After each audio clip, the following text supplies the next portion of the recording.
नमस्कार दोस्तों, हमने पिछले लेक्चर में कवर किया था बेरोजगारी और बेरोजगारी का प्रकार कि बेरोजगारी कितने प्रकार की होती है। आज हम कवर करेंगे आखिर बेरोजगारी होती क्यों है और भारत की अर्थव्यवस्था में जो बेरोजगारी व्याप्त है उसके पीछे कौन कौन से कारण जिम्मेदार हैं। तो दोस्तों आइए शुरुआत करते हैं कॉजेस ऑफ अनएम्प्लॉयमेंट अर्थात बेरोजगारी के कारण। जो आपके सामने सबसे पहले लिखा है कि पॉपुलेशन, इसमें तो बोलने की आवश्यकता है भी नहीं कि पॉपुलेशन बेरोजगारी को कैसे बढ़ाती है, लेकिन फिर भी देखते हैं दोस्तों कि पॉपुलेशन, भारत की पॉपुलेशन 135 करोड़ है और भारत की 65% जनसंख्या 35 साल से नीचे है अर्थात युवा है और वह श्रम शक्ति का भाग है। तो दोस्तों जब जनसंख्या का इतना बड़ा भाग वर्क फोर्स का हिस्सा होता है तो प्रत्येक व्यक्ति को रोजगार उपलब्ध होना संभव नहीं होता है।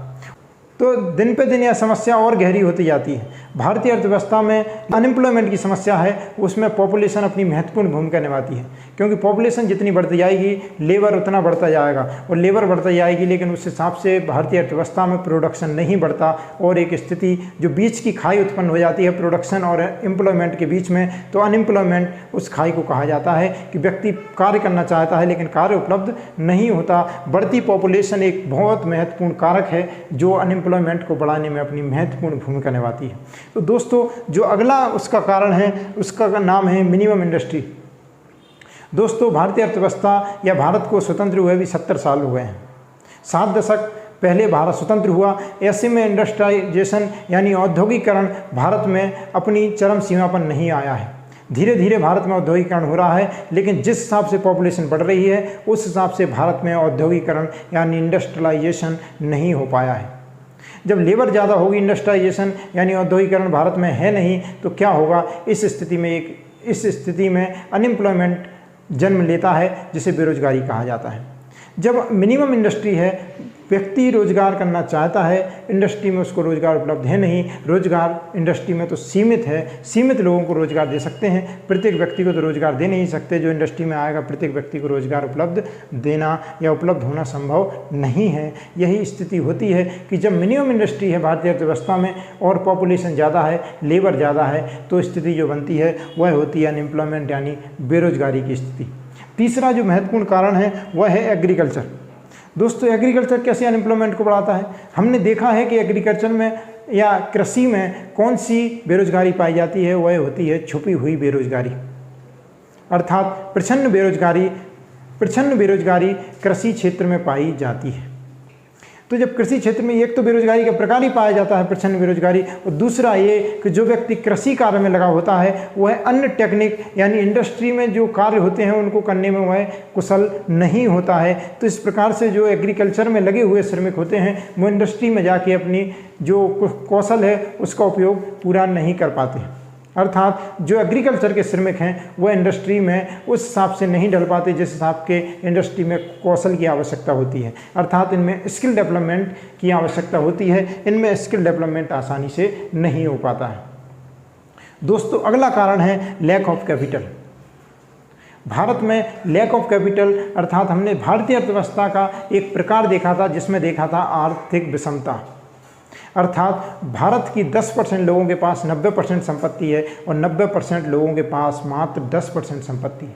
तो ऐसी स्थिति में क्या होगा, व्यक्ति के पास पूंजी की कमी हो जाएगी और व्यक्ति जब पूंजी की कमी हो जाएगी तो वह उद्योग की स्थापना करने में असमर्थ होगा, और जब उद्योग की स्थापना नहीं होगी, प्रोडक्शन नहीं होगा, तो किसी भी उद्योग में लेबर की आपूर्ति कहाँ से होगी। तो दोस्तों जब भारतीय अर्थव्यवस्था में पूंजी की कमी है अर्थात उत्पादन अर्थात वह प्रोडक्शन की इकाइयाँ नहीं लगा सकता तो लेबर की आपूर्ति नहीं हो सकती। इस प्रकार पूंजी की कमी एक बहुत बड़ा कारण है जो अनएम्प्लॉयमेंट अर्थात बेरोजगारी को जन्म देती है।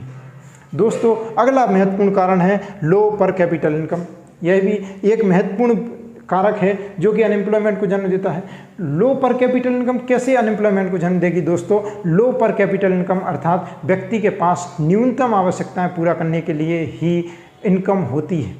वह इनकम का एक बड़ा भाग अपनी न्यूनतम आवश्यकताएं रहना, खाना, पीना, मकान अर्थात इन सब चीज़ों में खर्च कर देता है। अब उसके पास वह चीज़ नहीं बचती कि वह उसको सेविंग करे, इन्वेस्टमेंट करे या उसको प्रोडक्शन में उपयोग कर पाए। तो भारत में लो पर कैपिटल इनकम एक महत्वपूर्ण कारण है जो अनएम्प्लॉयमेंट को बढ़ावा देती है। क्योंकि व्यक्ति के पास पूंजी है ही नहीं, व्यक्ति सेविंग नहीं कर सकता, तो व्यक्ति उत्पादन या उद्योग की स्थापना करने की कैसे सोच सकता है। तो जो लो पर कैपिटल इनकम है वह अनएम्प्लॉयमेंट में एक महत्वपूर्ण कारक है, अनएम्प्लॉयमेंट बढ़ाने में एक महत्वपूर्ण कारण है। इसके बाद है लो एजुकेशन लेवल। दोस्तों, हमारे देश में शिक्षा का स्तर ऐसा है कि मात्र व्यक्ति को क्या चाहिए, डिग्री। व्यक्ति अधिक से अधिक डिग्री प्राप्त करना चाहता है। वह चाहता है कि मैं इसकी डिग्री ले लूँ, ये ले लूँ, फलाना ले लूँ, ये ले लूँ, लेकिन उसके कौशल की जो विकास होता है वह डिग्री के हिसाब से नहीं होता है। हमारे देश में अनेकों लाखों इंजीनियर बेरोजगार हैं। क्यों? क्योंकि उन्होंने डिग्री तो कर ली, लेकिन उसके हिसाब से जो स्किल डेवलपमेंट होना चाहिए था वह स्किल डेवलपमेंट भारत के युवाओं में नहीं है। और लो जो हमारा एजुकेशन लेवल है उसमें डिग्री तो प्रदान कर दी जाती है, लेकिन उसमें स्किल डेवलपमेंट पर ध्यान नहीं दिया जाता है। दोस्तों, यदि उसमें स्किल डेवलपमेंट हो तो वह अपने कंपनी या कहें तो सॉफ्टवेयर का निर्माण करना सीखेगा या धीरे धीरे टेक्निकल फील्ड में कौशल का है उपयोग करना शुरू कर देगा। लेकिन अब उसमें कौशल का ही विकास नहीं होगा तो व्यक्ति उद्योग की स्थापना या कंपनी की स्थापना या नई नई तकनीकों को कैसे जन्म देगा। तो यह एजुकेशन की विडंबना है हमारे यहाँ कि हमें डिग्री तो प्रदान कर दी जाती है लेकिन कौशल पर ध्यान नहीं दिया जाता है। दोस्तों, जो अगला कारक है वह है slow rate of economic growth. दोस्तों, भारत की पॉपुलेशन और भारत की अर्थव्यवस्था बहुत विशाल है। पॉपुलेशन तो है ही विशाल, भारत की अर्थव्यवस्था ही बहुत विशाल है। लेकिन जो हम बात करते हैं कि जनसंख्या के साथ साथ उसकी इकोनॉमिक ग्रोथ साथ में होना चाहिए, वह इतने रोजगार उपलब्ध करा सके कि भारतीय अर्थव्यवस्था में रोजगार उपलब्ध आसानी से हो जाए। लेकिन भारतीय जो इकोनॉमी है उसकी प्रकृति ऐसी है कि उसकी जो ग्रोथ रेट है वह ग्रोथ रेट जनसंख्या के हिसाब से नीची है, अर्थात इकोनॉमिक ग्रोथ तो होती है लेकिन जनसंख्या को वह रोजगार देने में असमर्थ होती है। दोस्तों, जो अगला कारण है वह है लेक ऑफ इंफ्रास्ट्रक्चर। आज भी भारत के कई गांवों में बिजली, पानी और सड़कें उपलब्ध नहीं हैं। तो वहाँ जब न्यूनतम जो आवश्यकता है किसी व्यक्ति की कि सड़क होनी चाहिए, बिजली होना चाहिए, पानी उपलब्ध होना चाहिए, वही उपलब्ध नहीं है तो फिर उद्योग की स्थापना की कल्पना करना तो बहुत दूर की बात है। दोस्तों, हमारे देश में जब लैक ऑफ इंफ्रास्ट्रक्चर अर्थात हाईवे इतने नहीं है, ट्रांसपोर्टेशन के लिए हाईवे की आवश्यकता होती है, किसी इंडस्ट्री के जो निर्माण है उसके लिए भूमि की आवश्यकता होती है, भूमि के साथ साथ संसाधन जैसे पानी की आवश्यकता होती है, बिजली की आवश्यकता होती है। जब वही उपलब्ध नहीं होंगे तो उत्पादित इकाइयाँ कहाँ से उत्पादित करेंगी, कहाँ से प्रोडक्शन करेंगी। तो दोस्तों, यह ज़रूरी है कि आप देखें कि भारतीय अर्थव्यवस्था में बेरोजगारी के कौन कौन से कारण हैं। एक बार हम संक्षिप्त में देख लेते हैं कि पॉपुलेशन, दूसरा है मिनिमम इंडस्ट्री यानी उद्योगों का विकास सही से नहीं हुआ, तीसरा है एग्रीकल्चर जो कि कृषि के श्रमिक हैं वह अन्य क्षेत्रों में जो अपने कौशल का पूर्ण रूप से उपयोग नहीं कर पाते या उनका कौशल विकास होना चाहिए। लैक ऑफ कैपिटल है, लैक ऑफ कैपिटल पूंजी की कमी है भारत में, तो पूंजी की कमी है तो उद्योग की स्थापना नहीं हो पाती। लो पर कैपिटल इनकम है तो सेविंग नहीं हो पाती जिससे कि वह आगे जाके उत्पादित कर सकें, जो उत्पादन में निवेश कर सकें। लो एजुकेशन सिस्टम है अर्थात डिग्री तो है लेकिन स्किल डेवलपमेंट नहीं है। उसके बाद slow rate of economic growth, economic growth होती है लेकिन वह हिसाब से नहीं हो पाती कि व्यक्ति को रोजगार उपलब्ध हो सके। तो पॉपुलेशन के साथ साथ इकोनॉमिक ग्रोथ एक साथ समान लेवल पर चलें तो अच्छा रहे। लैक ऑफ इंफ्रास्ट्रक्चर है, बिजली, सड़क, पानी गाँव में, शहरों में अर्थात जहाँ इंडस्ट्री का डेवलपमेंट होना चाहिए वहाँ बुनियादी आवश्यकताएं किसी भी इंडस्ट्री की पूरी होना चाहिए। ये सब हमने कारण देखे कि भारत में बेरोजगारी क्यों व्याप्त है। दोस्तों, जब किसी चीज़ के कारण होते हैं तो उस चीज़ के निदान भी होते हैं कि उस चीज़ को कैसे दूर किया जा सकता है। तो अब हम देखेंगे कि बेरोजगारी को दूर करने के कौन कौन से निदान हैं अर्थात कौन कौन से उपाय हैं जिसको रेमेडीज़ कहा जाता है कि बेरोजगारी को दूर करने के कौन कौन से उपाय हैं। तो दोस्तों, उपाय में हम सबसे पहले देखेंगे कि इकोनॉमिक ग्रोथ रेट को बढ़ाना चाहिए। दोस्तों, इकोनॉमिक ग्रोथ रेट को बढ़ाने का मतलब होता है कि उसमें आपको उत्पादित या हम कहें तो इंडस्ट्री की स्थापना ज़्यादा से ज़्यादा होनी चाहिए। इंडस्ट्री की स्थापना होना चाहिए जिससे वह रोज़गार उपलब्ध करा सके। रोज़गार उपलब्ध करा सके तो व्यक्ति के जीवन स्तर में बदलाव आएगा अर्थात जीवन स्तर विकसित होगा और अर्थव्यवस्था में डिमांड की स्थिति उत्पन्न हो जाएगी या एक सर्कल चलेगा और चक्रीय या इस चक्र में व्यक्ति को रोज़गार उपलब्ध होगा और उसके जीवन स्तर में सुधार आएगा। तो जो इकोनॉमिक ग्रोथ रेट है वह बढ़ना चाहिए। दूसरा है कंट्रोल ओवर पॉपुलेशन अर्थात जनसंख्या पर नियंत्रण होना चाहिए। जनसंख्या पर नियंत्रण संबंधी समय समय पर प्रोग्राम भी किए गए हैं, तो समय समय पर जागरूकता कार्यक्रम भी किए गए हैं, लेकिन यह व्यक्ति के आत्मनियंत्रण पर आवश्यक है कि व्यक्ति पॉपुलेशन को कैसे नियंत्रित करता है। सरकार अपने स्तर पर उपाय कर सकती है, लेकिन व्यक्ति को यह स्वयं समझना चाहिए कि कितनी पॉपुलेशन किस देश की अर्थव्यवस्था के हिसाब से आवश्यक है और पॉपुलेशन को किस प्रकार नियंत्रित किया जा सकता है। तो दोस्तों, यह जरूरी है कि जनसंख्या नियंत्रण होगा तो अर्थव्यवस्था में लेबर कम होगा, और लेबर कम होगा तो फिर जो उत्पादित इकाइयाँ हैं उनमें लेबर की आपूर्ति आराम से हो सकती है। तो एक जो बेरोजगारी की स्थिति है उसको कम किया जा सकता है। तीसरा है education policy plus skill development. दोस्तों, एजुकेशन पॉलिसी के एजुकेशन पॉलिसी के बारे में हमने चर्चा की कि एजुकेशन पॉलिसी ऐसी है कि जिसमें स्किल डेवलपमेंट पर ध्यान नहीं दिया जाता है।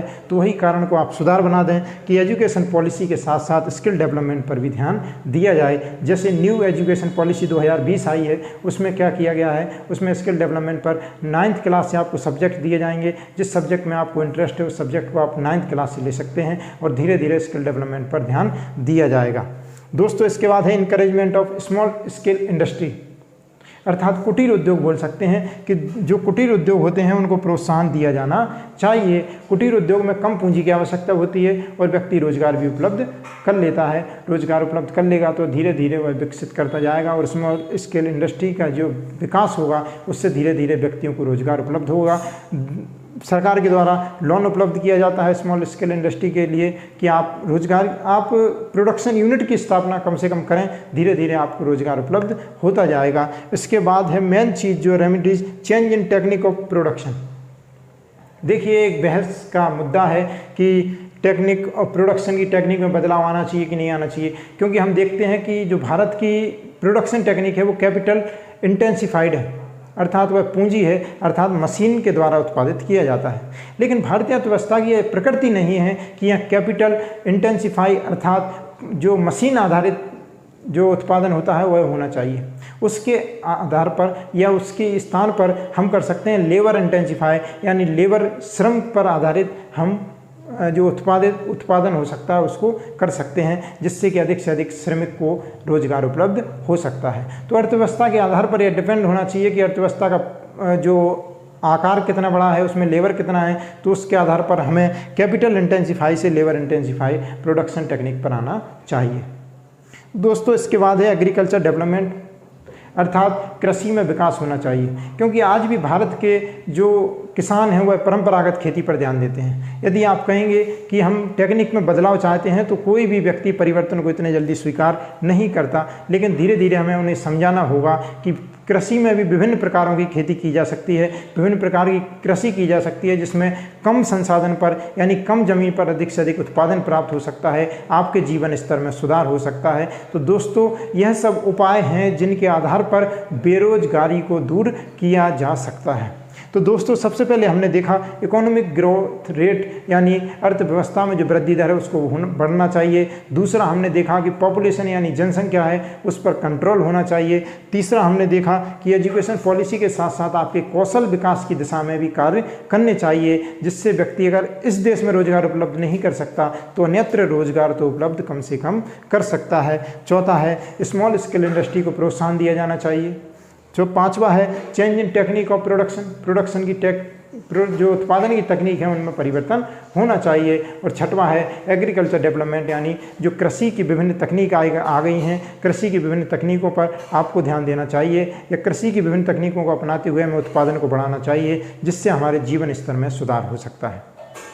तो दोस्तों, आज हमने बेरोजगारी के कारण और बेरोजगारी के निदान अर्थात उपाय देखे कि बेरोजगारी किन कारणों से है और बेरोजगारी को इन कारणों को कैसे दूर किया जा सकता है। दोस्तों, यदि आपको लेक्चर अच्छा लगा हो तो आप ज़रूर लाइक करें और इस चैनल को ज़रूर सब्सक्राइब करें। धन्यवाद दोस्तों।